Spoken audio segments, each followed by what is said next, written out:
Hey folks, Jetty Azuma here again with the Move U. Right now we're going to go over a movement we like to call the waiter's reach. So now you might be wondering what kind of movement involves something with waiters and reaching.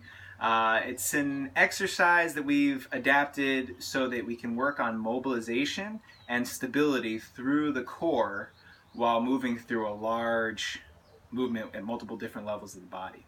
So waiter's reach, bear with me, let me show you what we're going to do. You can grab any household object that's a little bit of weight. It could be as simple as a water bottle or something that gives you, 1 or 2 pounds in your hand. And I'm going to hold that straight up over my head the same way you might see a waiter or a server carrying a dish in a restaurant.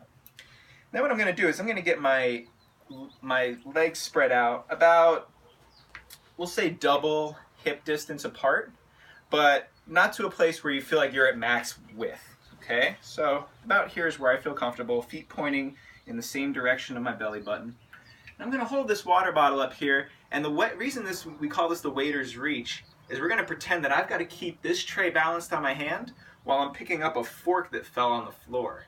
So I'm going to hold this weight above my head, trying to keep my shoulder right aligned underneath my hand in the tray, and I'm going to slowly reach down the inside of my opposite leg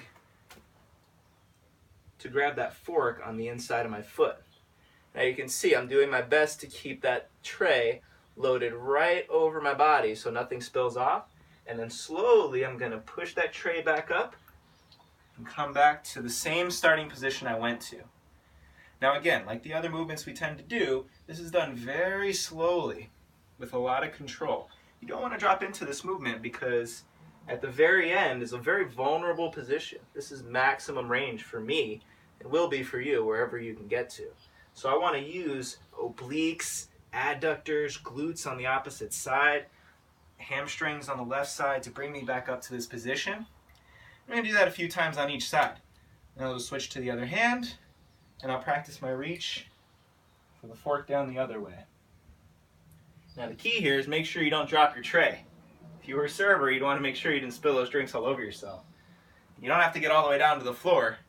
You just got to show your boss you were willing to make a good effort on your first day. So give that one a shot, and if you have any questions or comments, leave them in the box below.